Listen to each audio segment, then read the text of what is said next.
Welcome back to MBA Monday. I'm Angela Guido, the founder of Career Protocol, an MBA coach, a career coach, and the person who's here to make sure you get everything you want out of your MBA journey, including hitting round one deadlines without stress.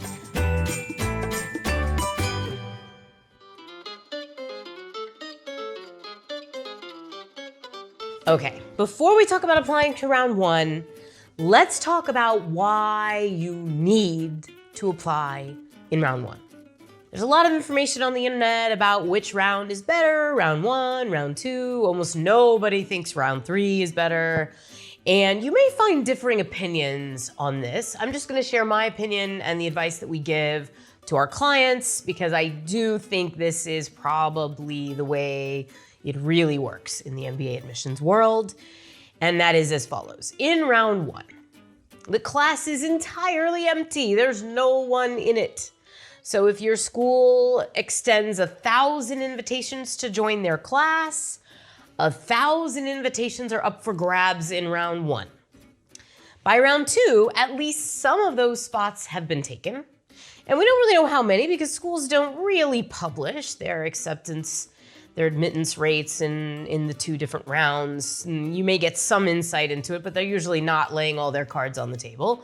But for sure, some people have been invited to join the class in round one. So by the time you get to round two, you are competing for fewer spots. It's just that simple. It's kind of a Monty Hall problem in reverse. You're competing for fewer spots in round two. So that means that all of the advantage, if there is to be said to be an advantage in this process, is going to be in round one. Add to this the fact that most schools, if they're not 100% sure about your candidacy in round one, or if you're applying from a big demographic and they want to wait and get everybody from your demographic together to make a decision, they're not going to reject you in round one. They're going to either waitlist you or defer you to round two. So in a way, you get a bonus chance. If you apply in round one, and you're not a straight reject or a straight yes, then the school will push you to round two and give you another chance at admission. From our perspective at Career Protocol, we are always encouraging our clients to do everything that they're gonna do to apply to all of their schools in round one. And the only situation where we'd really consider very seriously having a client instead applying round two is if their test score is not in order. There are other reasons, like someone just changed jobs, they're getting promoted, they're moving into a new geography or new company and they need a little bit more time to develop a track record in their current role before they apply. But even that's not always black and white. Frequently, those candidates are still better off applying in round one. So keep that in mind. As you are constructing your applications, your best bet is round one. That doesn't mean that if you miss round one, you have to wait till next year. You can still apply in round two. In fact, for most schools, the majority of their class is being admitted in round two. So round two is still a perfectly fine place to be. But given that you're watching this video in May, your best bet is really to aim for the September deadlines for the round one deadlines for your target schools and really for all of your target schools.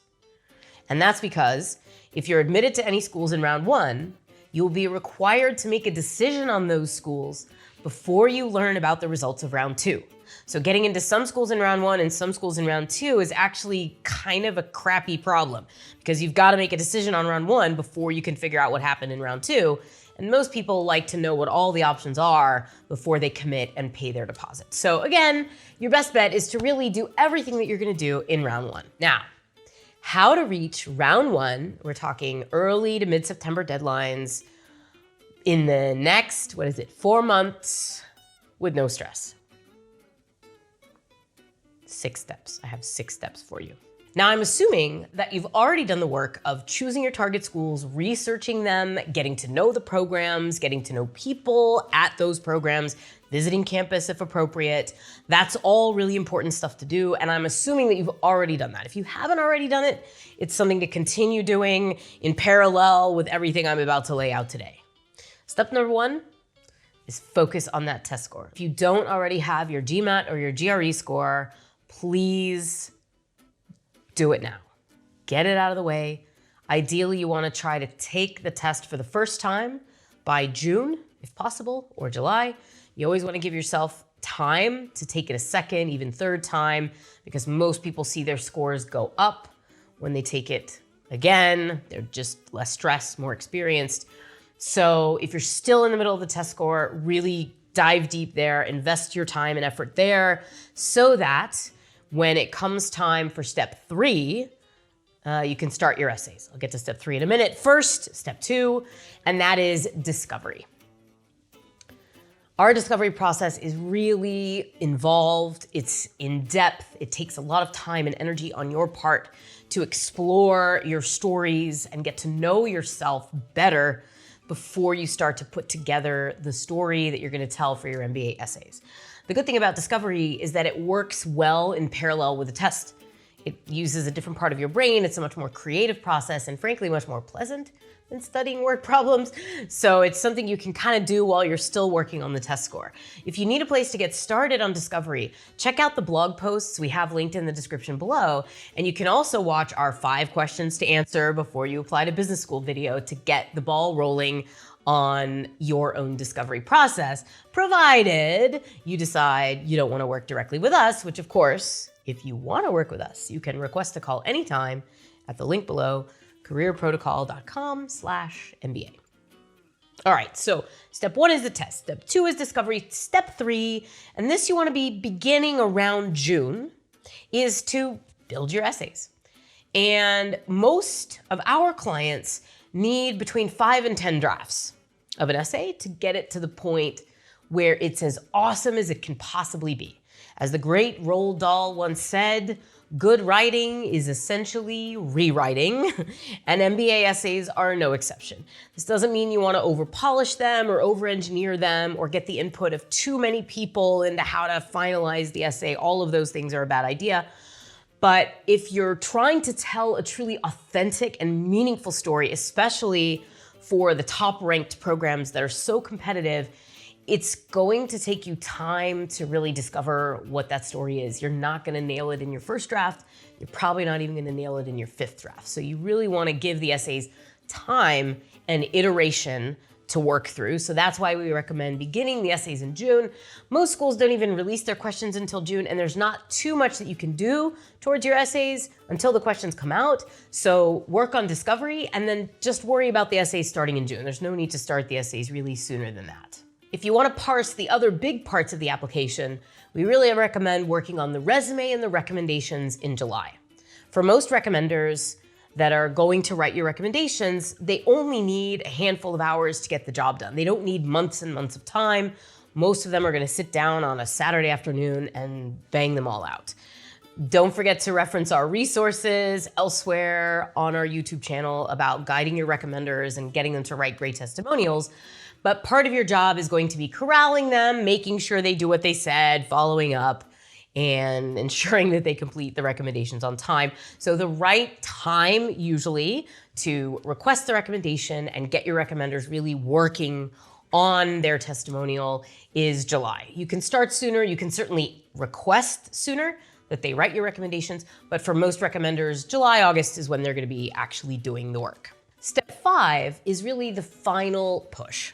The final push includes tying down your resume, circling back with recommenders, getting your applications ready to submit, finalizing, proofreading, fixing your essays so that they're ready to go. And all of that you're likely going to do towards the end of August. So most of the application process does not cram very well. You could finalize your resume in one weekend, but trying to churn out many essays in one weekend or even in one week is probably not the best way to go. So when our clients are saying, oh, I'd like to take a week off and just really focus on my applications, in my opinion, the best time to do that is towards the end of August. When you've already done most of the legwork on the essays and the recommendations, you're just gonna put the finishing touches on the application and get it ready for submission. That's probably something you're gonna wanna do close to the deadline. So mid to late August would be the best time to finalize the application package. And again, if you're gonna take time off of work, that's probably the best time to do it. And then step number 6, which is actually part of step number 5, but I'm gonna put a plug in here for this one just to make sure that you don't forget this. and that is the short answers. It's the online component of the application. Questions like, where do you work? How much money do you make? When did you get promoted? What's your bonus? What's your biggest accomplishment in that job? Different schools have different questions. Some schools have a lot of questions. And among those questions, some of them are even a little bit tricky. It's not as straightforward as entering a number or somebody's last name.